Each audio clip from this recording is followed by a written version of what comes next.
Microsoft delivers emergency patch to fix wormable Windows 10 flaw. Attackers got a head start when critical SMBv3 flaw details leaked 2 days ago. Dan Goodin, the 3rd of December 2020, 10:35 p.m. In large Courtney Dean Flickr 40 with 33 posters participating. Share on Facebook, share on Twitter. Microsoft on Thursday released an unscheduled fix for a critical security bug that makes it possible for attackers to remotely execute malicious code that can spread from vulnerable machine to vulnerable machine without requiring any interaction from users. The flaw, in version 3 of Microsoft's implementation of the server message block protocol, is present only in 32 and 64-bit Windows 10 versions 1903 and 1909 for clients and servers. Although the vulnerability is difficult to exploit in a reliable way, Microsoft and outside researchers consider it critical because it opens large networks to wormable attacks, in which the compromise of a single machine can trigger a chain reaction that causes all other Windows machines to quickly become infected.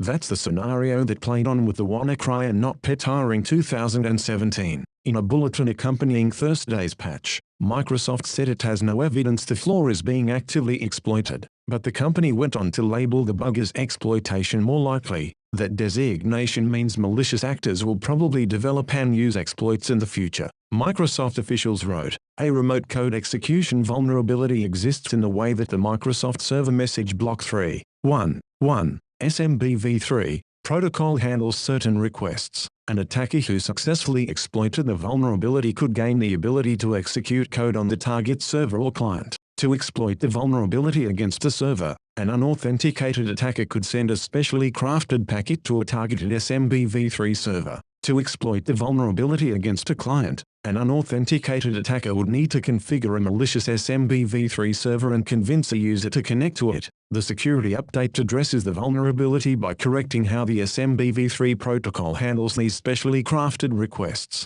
Shortly after Microsoft issued the out-of-band fix, researchers at security firm Sophos published an analysis that elaborated on the vulnerability. It said, the vulnerability involves an integer overflow and underflow in one of the kernel drivers. The attacker could craft a malicious packet to trigger the underflow and have an arbitrary read inside the kernel, or trigger the overflow and overwrite a pointer inside the kernel. The pointer is then used as a destination to write data. Therefore, it is possible to get a write-what-where primitive in the kernel address space. Roughly translated, the details mean that attackers with a well-written exploit might be able to read plain text passwords or other data-sensitive data and could also obtain a command shell that can be used to take control of the vulnerable machine. Eternal Blue, an earlier SMB exploit developed by and later stolen from the National Security Agency, also obtained a read-write capability to replace an inbound function in an inbound SMB function with a malicious function. That allowed the attacker to execute malicious code the next time a vulnerable machine called the SMB function.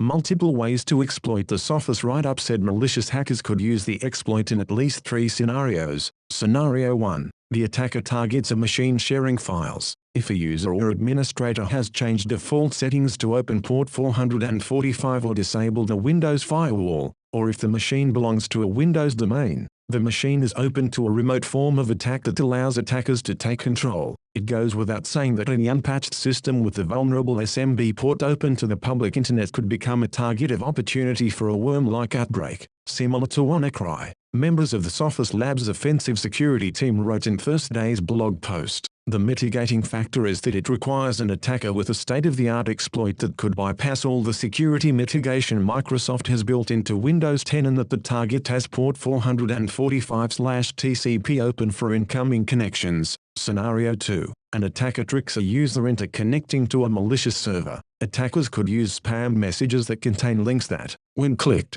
cause the vulnerable machine to join the attacker's malicious network. With that, the attacker would have full control over the machine. A variation, the attacker who already has limited access to a network spoofs a trusted device inside the organization. Machines that use SMBv3 to connect to that spoofed machine are then compromised. When the two variations are combined, this type of attack might be useful in gaining initial access to a targeted network and then pivoting to more privileged or sensitive machines. A disadvantage from the attacker's standpoint is that these types of exploits require the social engineering of a targeted user. Scenario 3. An attacker who gains limited access to a vulnerable computer through other means, exploits the SMBv3 flaw to run malicious code that has the same system rights as the targeted user. From there, attackers might be able to further elevate privileges to those of system. Sophos demonstrated this third attack scenario in the video below. My favorite video. Researchers from Sophos and elsewhere have stressed that the robust security defenses Microsoft has added to Windows 10 make it extremely difficult to develop reliable exploits.